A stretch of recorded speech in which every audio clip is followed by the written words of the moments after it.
ಇರುವ ಭಾಗ್ಯವನೆನೆದು ಬಾರನೆಂಬುವುದನ್ನು ಬಿಡು ಹರುಷಕ್ಕಿದೆ ದಾರಿ. ಸ್ನೇಹಿತರೆ, ನಿಮ್ಮೆಲ್ಲರಿಗೂ ತಿಳಿದಿರುವಂತಹ ಮಂಕುತಿಮ್ಮನ ಅದ್ಭುತವಾದಂತಹ ಕಗ್ಗ. ನಾಯಿಗೂ ಹೇಳುವಂಥ ಒಂದು ಕತೆ ಅದಕ್ಕೆ ಅನುಗುಣವಾಗಿದೆ.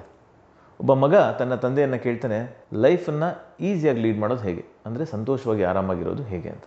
ಅಪ್ಪ ಕೊಡುವ ಪ್ರತಿಯೊಂದು ಉತ್ತರಗಳು ಅವನ್ನ ಕನ್ವಿನ್ಸೇ ಮಾಡಲ್ಲ. ಸರಿ, ಅಪ್ಪ ಹೇಳ್ತಾನೆ, ಬೆಟ್ಟದ ತುದಿ ಮೇಲೆ ಒಂದು ಅರಮನೆ ಇದೆ, ಅರಮನೆಯಲ್ಲಿ ಒಬ್ಬ ರಾಜ ತಪಸ್ವಿಯಾಗಿ ಜೀವನ ಸಾಗಿಸ್ತಾ ಇದ್ದಾನೆ, ನೀನು ಅವನೋಗಿ ಇದೇ ಪ್ರಶ್ನೆನ ಕೇಳು, ಅವನು ನಿಮಗೆ ಸರಿಯಾದ ಉತ್ತರವನ್ನು ಕೊಡ್ತಾನೆ ಅಂತ ಹೇಳ್ತಾನೆ. ಸರಿ, ಆ ಹುಡುಗ ರಾಜನ್ನ ಭೇಟಿ ಮಾಡ್ತಾನೆ, ಕೇಳ್ತಾನೆ ಸುಖವಾಗಿ ಜೀವನವನ್ನು ನಡೆಸ್ಕೊಂಡು ಹೋಗೋದು ಹೇಗೆ ಅಂತ.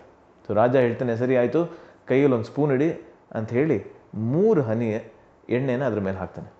ಹಾಕಿ ಹೇಳ್ತಾನೆ, ಇಡೀ ಅರಮನೆ ಫುಲ್ಲು ಸುತ್ತಾಡ್ಕೊಂಡು ಬಾ, ಆದರೆ 1 ತೊಟ್ಟು ಹನಿ ಕೂಡ ನೆಲದ ಮೇಲೆ ಬೀಳಬಾರ್ದು ಅಂತ ಹೇಳ್ತಾನೆ.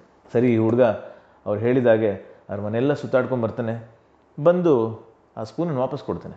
ಸರಿ, ರಾಜ ಅವಾಗ ಕೇಳ್ತಾನೆ, ಸರಿ ಎತ್ತರದಲ್ಲಿದ್ದಂತಹ ಜೂಮರ್ ನೋಡ್ದ ಅಂತ ಹೇಳ್ತಾನೆ. ಇಲ್ಲ, ನೋಡಲಿಲ್ಲ. ನವಿಲಿನ ಶೇಪಿನಲ್ಲಿದ್ದಂತಹ ಗಾರ್ಡನ್ನಲ್ಲಿ ಡೆಕೋರೇಟ್ ಮಾಡಿದಂತಹ ಗಿಡಗಳು ನೋಡ್ದ ಅಂತ ಕೇಳ್ತಾನೆ. ಇಲ್ಲ, ನೋಡಲಿಲ್ಲ.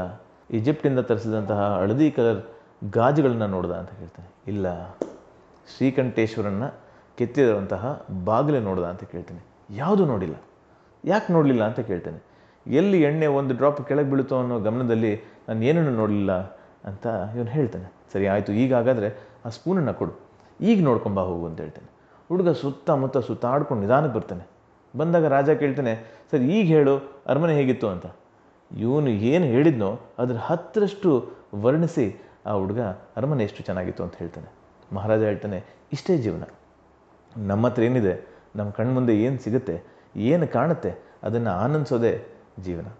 ಸ್ನೇಹಿತರೆ, ನಾವೆಲ್ಲ ನಮ್ಮ ಬ್ಯುಸಿ ಲೈಫಲ್ಲಿ ಬೇಕಾಗಿರೋದನ್ನು ಬಿಟ್ಟು ಬೇಡವಾಗಿರೋದ್ರ ಮೇಲೆ ಇನ್ವೆಸ್ಟ್ ಜಾಸ್ತಿ ಮಾಡ್ತಾಯಿದ್ದೀವಿ. ಸೊ ಯಾವುದು ಬೇಕು ಯಾವುದು ಬೇಡ ಅನ್ನೋದನ್ನು ತಿಳಿಯೋದೇ ಜೀವನ. ಮತ್ತೊಂದು ಕಥೆಯೊಂದಿಗೆ ಮತ್ತೆ ಭೇಟಿಯಾಗೋಣ. ಕಿಶೋರ್ ರಾಚಯ್ಯ, ಎಂಪವರ್ ಟಾಕಿಂದ. ನಮಸ್ಕಾರ.